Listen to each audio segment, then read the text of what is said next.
16 दिन तक 21 तारीख से 6 तारीख तक जो ये पितृपक्ष आया है, ये 16 दिनों तक अगर आप रोज पितृ पूजन कर रहे हो तो 16 दिन कर सकते हो। अगर नहीं कर रहे हो, किसी विशेष एक दिन कर रहे हो तो उनकी तिथि आपको पता हो, उस तिथि में कर रहे हो तो कर सकते हो भाई। तो इस वीडियो को बराबर देखना, मैं बहुत अच्छे से समझाऊंगा कि क्या करना, कैसे करना चाहिए, ये समझो। जैसे वैकुंठ एकादशी में विष्णु आते हैं ऐसे बोला जाता है ना, वैसे पितृपक्ष के 15 दिन यमराज सभी पितृलोक के जितने पितृ आत्माएं हैं सबको कहते हैं कि अब ये 15 दिन आप हर घर में जाके अपने परिवार वालों को मिलके उनको ध्यान देके उनको आशीर्वाद देके आ सकते हो। तो पूरे 350 दिन जो पितृओं की पूजा होती है वो यम के द्वारा उनको ऊपर पहुंचती है, और ये 15 दिन में जो आप आराधना पूजा करते हो डायरेक्ट अपने घर में पितृ उसको आके ग्रहण करते हैं। इतना बड़ा दोनों में फर्क है, पितृपक्ष के दिनों में और बाकी अन्य 350 दिनों में ये फर्क है कि बाकी दिन यमराज से डायरेक्ट होता है माल, और इन दिनों में आपके सभी पूर्वज यहाँ आपके घर में आए हुए हैं। हर घर में उनके 21 पीढ़ी, 51 पीढ़ी, 71 पीढ़ी, 108 पीढ़ी के पूर्वज हाजिर रहते हैं।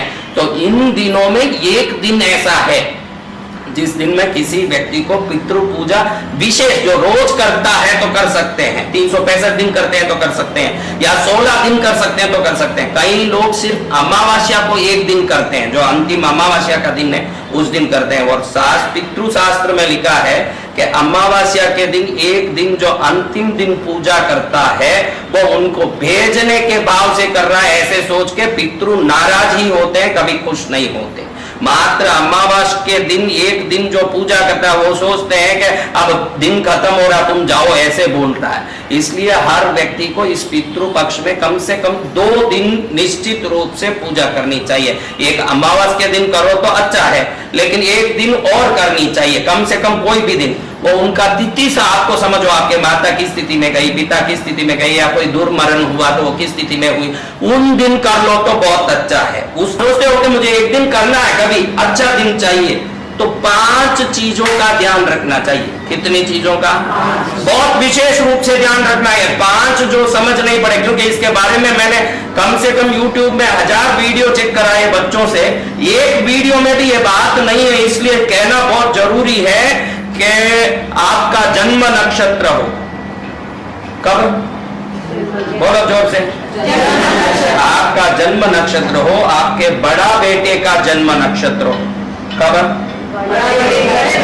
आपका जन्म नक्षत्र हो, आपका बड़ा बेटे का जन्म नक्षत्र हो, या रोहिणी नक्षत्र हो। कौन सा?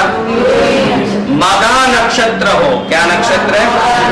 मगा नक्षत्र हो, या शुक्रवार। ये 5, रोहिणी नक्षत्र हो, महा नक्षत्र हो, बेटे का जन्म नक्षत्र हो, बड़ा बेटे का, छोटे बेटे का चलता है, बड़ा जो ज्येष्ठ पुत्र है उसका जन्म नक्षत्र हो, या आपका खुद का जन्म नक्षत्र हो, या शुक्रवार हो। ये 5 दिनों में अगर आप एक दिन पूजा करना चाहते हैं तो ये 5 दिन में कोई दिन होना नहीं चाहिए। अगर भूल चूक के इन दिनों में दान दिया, या प्रसाद चढ़ाया, या तर्पण किया, या श्राद्ध किया, उसके बाद उसकी जिंदगी में कभी वो उठ नहीं पाएगा। वो ये श्राद्ध तर्पण पुरुषों को ही करना है। अभी कोई पिता मानता नहीं था कि ये सब होता है, मैं करूं।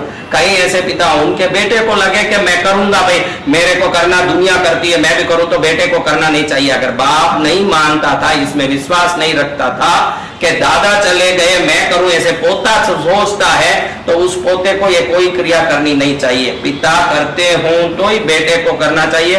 स्त्रियों को अगर अपने माता पिता नहीं है और घर में भाई नहीं है, कोई भाई नहीं है, भाई कौन करेगा, तो उनको ये तर्पण श्राद्ध नहीं, वो पूजा है। कौवे को देखो, आप कौवे को एक हरा केले का पत्ता ऊपर छत पर लगा दें, और एक हरा केले का पत्ता रख दें, गरम गरम अच्छा गीला हुआ चावल, अच्छा चावल, उसमें नमक नहीं डालना, उस चावल में थोड़ा दही रख दें और घी डाल दें, दही और घी, और ये चावल रख दें। शास्त्रों में बताया कि अगर ये कोई करते हैं तो ये सर्वोत्तम लाभ पाते हैं। चावल पर दही और घी डाल के रख देना। थोड़ा सा अगर आपकी इच्छा हो तो काला तिल आप उसमें डाल सकते हैं, थोड़ा सा, वो मत है, आपकी इच्छा है, लेकिन दही और घी डाल के थोड़ा चावल रख दें तो कौवे का दान हुआ, पितरों का आहार हुआ, दोनों काम एक साथ होता है। और इसमें थोड़ा सा काला तिल बुरका सकते हो आप, इतना काम आप कर सकते हो। अब खास बात कि फिर कब करना किसी को मालूम नहीं है कि एक दिन, इस बारे में प्रचलन कम है, इसके बारे में कोई नहीं बोलते, इसलिए मैं ये बना रहा हूं, बाकी इसकी जरूरत नहीं थी कि इन दिनों में कब करना चाहिए। आज क्या तारीख है? तो ये 15 दिनों में सर्वोत्तम दिन है भरणी नक्षत्र आने वाला 25 तारीख। कब है? 25 तारीख। 20 साल बाद ऐसा संयोग आया है, 20 साल बाद ऐसा संयोग आया है कि भरणी नक्षत्र और शनिवार साथ आया। ऐसा क्या है इसमें संयोग है महाराज? क्योंकि भरणी नक्षत्र यमराज का मूल नक्षत्र होने से, आपने किसी ने पूछा क्या हम हमारे पितरों का नक्षत्र देखना क्या, ऐसा पूछा ना, आपको तिथि देखना है। क्या देखना है? और जब ब्राह्मण जी संकल्प करेंगे तब वो संकल्प के समय उनका नक्षत्र, राशि, गोत्र आप बोल सकते हैं। लेकिन जब वो इस संसार का शरीर छोड़ के पितृलोक में चले गए, अब वो पूरे पितरों का नक्षत्र भरणी नक्षत्र हो गया। क्या हो गया है? हाँ, ये समझना जरूरी है। इसके बारे में एक भी वीडियो नहीं है कि भाई पितृ, यमराज का नक्षत्र वही है। यमराज का नक्षत्र क्या है? इसलिए जो 12 महीने में भरणी नक्षत्र आता है उसको भरणी नक्षत्र कहा जाता है। क्या कहा जाता है? लेकिन पितृ पक्ष में जो भरणी नक्षत्र आता है इसको महाभरणी कहा जाता है। क्या कहा जाता है? और यम के अधिदेवता शनि होने से इस बार शनिवार को ये भरणी नक्षत्र आना 20 वर्षों के बाद आया है। 20 वर्षों के बाद शनिवार और भरणी नक्षत्र साथ में आया है। चतुर्थी भी है, 4 का आंकड़ा, 8 को 7 जोड़ के शनि का हो जाता है। तो इस प्रकार से ये आंकड़े और ये तिथि विशेष रूप से इस बार शनिवार को भरणी नक्षत्र आया है। अगर वो भरणी आपका जन्म नक्षत्र नहीं हो, आपके परिवार में नहीं नड़ता हो, तो 25 तारीख को करें तो बहुत बढ़िया। आप इतना वीडियो तो अभी 23 को बोल रहे महाराज, अभी हम लोग तो 26 को ये वीडियो देखे, 27 को देखे, 28 को देखे, हम क्या करें? तो 30 तारीख को, 1 तारीख बहुत अच्छा है। क्या है? 1 तारीख को कोई भी विधि करेगा तो जोरदार गहने कपड़े सब घर में भरपूर भरने का योग है। लेकिन उस दिन महानक्षत्र आ गया। क्या आ गया?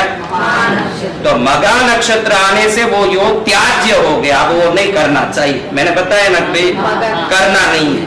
कौन से तारीख को? मगा नक्षत्र को। हाँ, वो नवमी आ गई, मगा नक्षत्र नहीं आया। 1 तारीख को शुक्रवार आया।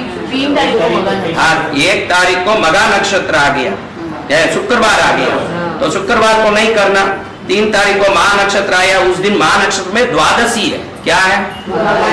बहुत अच्छा। द्वादशी के दिन अगले साल कभी द्वादशी में महा नक्षत्र नहीं हो, महा नक्षत्र आप करो, देखो द्वादशी के दिन अगर आप करते हो तो तुरंत घर में गहने, वस्त्र, माल मसाला बढ़ने लगता है। द्वादशी की महिमा पितृपक्ष में बताई शास्त्रों में। लेकिन इस बार महा नक्षत्र आ गया, नहीं करना चाहिए। तो कब करें महाराज? तो 30 तारीख नवमी के दिन। क्या? पुनर्वसु नक्षत्र युक्त नवमी, गुरुवार। क्या बात?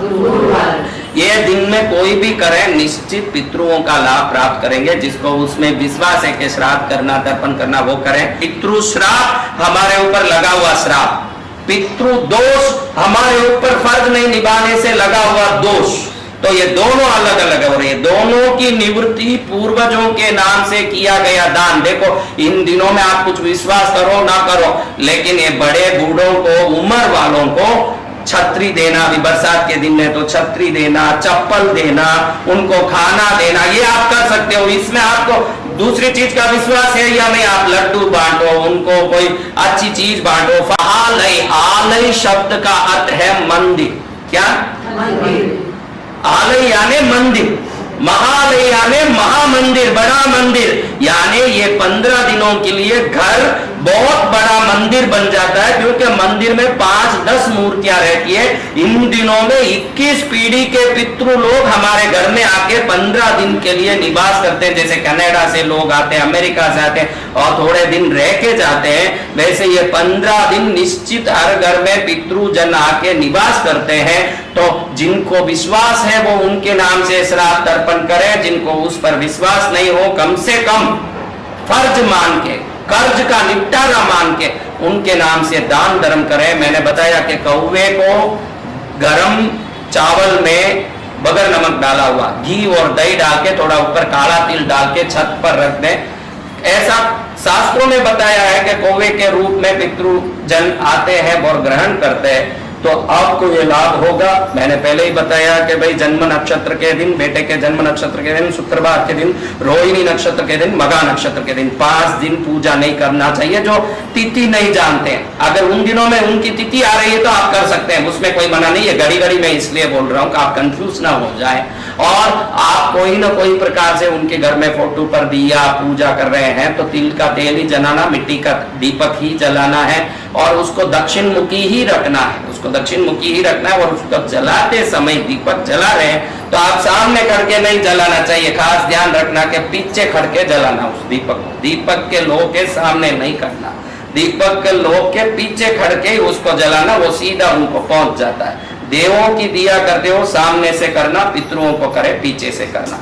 इस प्रकार से ध्यान रख के आप इस पितृ पक्ष में भक्ति पूजा करके अनेकों पीढ़ियों के पितरों का आशीर्वाद पाए।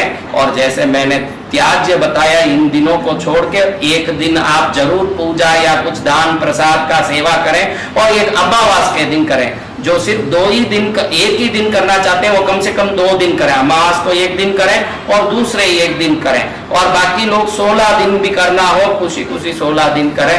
ऐसे आप अपने पूर्वजों का पूर्ण आशीर्वाद प्राप्त करके आज तक आपके ऊपर जो भी संकट है, तकलीफ है, मैं ये कहना चाहता हूं कि आपके ऊपर जितनी तकलीफ है, कई लोग तरह तरह के उसको देव बंधन मानते हैं, कोई ग्रह बंधन मानते हैं, लेकिन जहां तक मैंने मेरे जीवन में शोध करके देखा है कि व्यक्ति के दुख में 70% तक पितृओं का परेशानी ही काम करता है। 70% तक पितृदोष ही सबसे बड़ा दोष होता है, देव दोष का भी इतना कोई तकलीफ नहीं देता।